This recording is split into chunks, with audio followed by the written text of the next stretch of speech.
শিশির ভেজা সকাল পেরিয়ে ভাদ্রের নিঃসঙ্গ দুপুরে তালপাকা রোদটা উঠোনে এসে পড়ে। একটা দুটো শিউলি ফুল সবে ফুটতে শুরু করেছে। সন্ধ্যাবেলায় প্রদীপ হাতে শিউলিতলায় গেলেই মনটা গন্ধে মাতোয়ারা হয়ে যায়। রাতের বাতাসে হালকা শীতের আমেজ।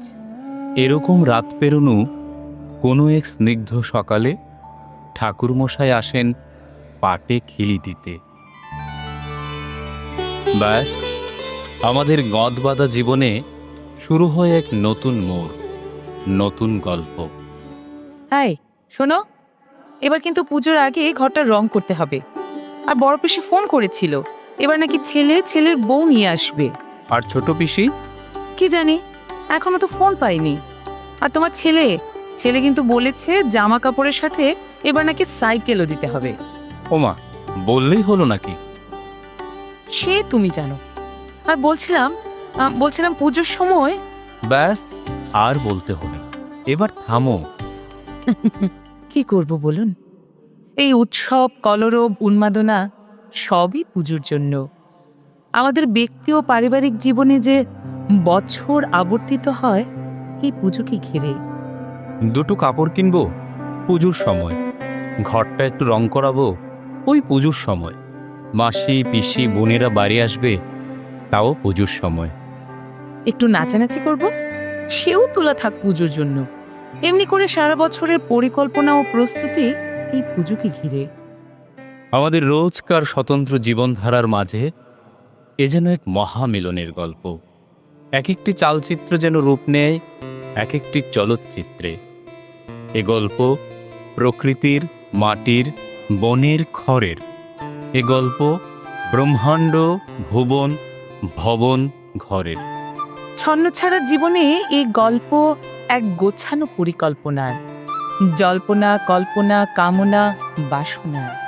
এ উৎসব সত্য ও সুন্দরের, বন্ধন ও নন্দনের। এ গল্প মায়ের শাড়ি পরে এক কিশোরীর মেয়ে হয়ে ওঠার, প্রেমবন্দি জীবনে প্রেমের ফাঁদে পড়ার। এ গল্প মান অভিমানের, অনুরাগ অনুযোগের, স্নান সেরে ভেজা চুলে দৌড়ে যাওয়া ঠাকুর দালানের। এ উৎসব ব্যস্ত জীবনে আড্ডা ও অবসরের। এ গল্প শ্রমের, শিল্পের, বাণিজ্যের, দাম দিয়ে চোকানো জীবনে বিনামূল্য ও অমূল্যে। এ উৎসব সময়সূচির, ফুলকলুচির, পছন্দ, অভ্যাস, স্বতন্ত্র রুচির। শ্রেণীভেদের নিয়ত জীবনে এ গল্প সর্বজনীন। এ গল্পে এক কাতারে আলাভোলা, বোকা গুণিন। শব্দ থেকে ব্রহ্ম, ধারণ থেকে ধর্ম, রূপ রস গন্ধ, সজ্জন ভালো মন্দ, পশুর থেকে অসুর, মানব দানব সুর। বলা অবলা প্রাণী, সুর থেকে বাণী, রং থেকে বর্ণালী, পত্র থেকে পুষ্পাঞ্জলি, রাষ্ট্র থেকে পরিবার, ক্ষুদ্র থেকে দুর্নিবার, শাখা থেকে সিঁদুর, সিংহ থেকে ইঁদুর, জল থেকে কাজল, বিসর্জনের অশ্রু সজল। কি নেই এই গল্পে? সারা বছরের জমানো রাগ অনুরাগ যেন মেটার অপেক্ষায় থাকে এই পূজার সময়ে। সারা বছর যার সঙ্গে একদিনও কথা হয় না, তার হাত ধরে পূজায় নাচা যায় অনায়াসে। বুকের মাঝে জমানো এগোটা যেন মাটিতে লুটিয়ে পড়তে চায় বিজয়ার প্রণামে। কি করব বলুন, এই দিনগুলো ভালো কাটানোর জন্য প্রাণান্ত প্রচেষ্টা সারা বছরের।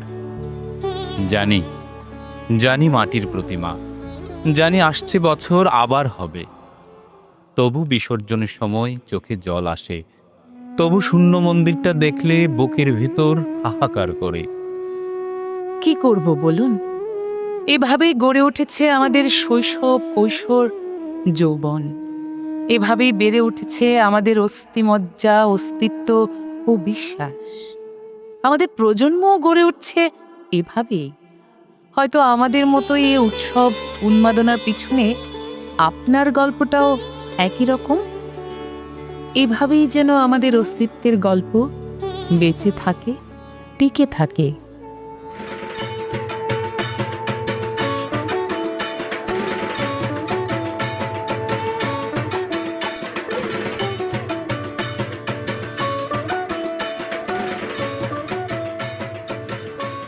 একদিন পৃথিবীতে শারদ উৎসবের ঘণ্টা বাজবে, শিউলি ফুটবে, ঢাকে কাঠি পড়বে, পুজো থাকবে, বিসর্জনের বেদনা থাকবে। অথচ এসব দেখার জন্য আমি থাকবো না। কোনো মানে হয়?